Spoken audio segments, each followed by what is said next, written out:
சாம்செட் மாமா, அவர் பேரை உச்சரிக்க வராது, சாமர்செட் மாம், அவருடைய ஒரு கதை இன்னைக்கு ஞாபகம் இருக்கு. அந்த கடைசி வார்த்தை அவன் சொல்லுவான் பாருங்க, ஒரு முகத்துல பெரிய காயம், ஒரு வடு மாதிரி இருக்கும், ஒரு ஆளுக்கு பார்த்தாலே பயங்கரமா இருப்பார். ஒரு பார்ல வந்து லாட்டரி டிக்கெட் விற்கிற மாதிரி எல்லாத்தையும் ஓசி குடி வாங்கி குடிச்சிட்டு இருப்பார். ஒரு நாள் பயங்கரமா ஒரு சண்டை வந்து ஒரு 5 பேர் பெரிய தப்பு பண்ணிடுவாங்க. அவங்க தலையில சுட்டு கொள்வதற்கு உத்தரவு. அதுல நம்மால மாட்டிக்குவார். அந்த 5 பேரை சுடுறதுக்கு முன்னாடி இப்ப உடனே நிறைவேற்றுற மாதிரி ஏதாவது கடைசி ஆசை இருந்தா சொல்லுங்க அப்படிம்பார். ஒருத்த மட்டும் நான் தம் அடிக்கணும் அப்படிமா, சரி போய் அடிச்சுட்டு வந்துடு அப்படிம்பாங்க. இந்த நம்மாளு, இந்த வடு உள்ளவர் சொல்லுவாரு, நான் என் மனைவிய, என் காதலிய பார்க்கணும்.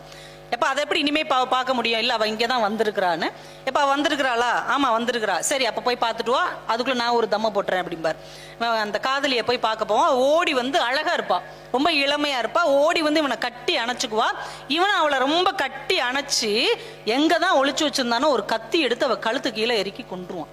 அப்படியே ரத்தம் சொட்ட சொட்ட அப்படியே அவளை கீழே விடுவான். எல்லா அதிகாரிகளும் ஓடி வந்து ஏன்டா ஏன்டா இப்படி பண்ண, ஏன் இப்படி பண்ண? அவன் ஒரு பதில் சொல்லுவான், ஐ லவ்டு ஹர், நான் அவளை காதலித்தேன்.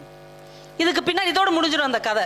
எங்க மிஸ் எங்க கிட்ட கேட்டாங்க, ஏன் இந்த வார்த்தையை அவன் எப்படி சொன்னான், அவளை காதலிச்சவன் எதுக்கு அவளை கொன்னான், என்ன காரணம் போது நாங்களாம் அப்படியே தகச்சு போய் உட்காந்துருந்தோம்.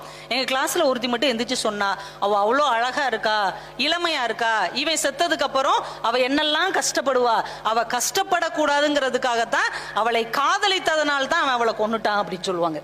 ஆச்சரியமா இருந்தது, இந்த வயசுல இப்படி எல்லாம் பதில் சொல்வதற்கு ஒருத்திக்கு தெரிஞ்சிருக்கே அப்படின்னு நாங்க அந்த பிள்ளைய ஆச்சரியமா பார்த்தோம். அப்ப ஒரு சிறுகதை நம் மனசுக்குள் 1000 சிந்தனைகளை உருவாக்க முடியும் என்று பள்ளி பருவத்திலேயே நமக்கு கற்றுக் கொடுத்தது சிறுகதைகள் தான் என்பதை நாம் மறந்துவிடவே முடியாது.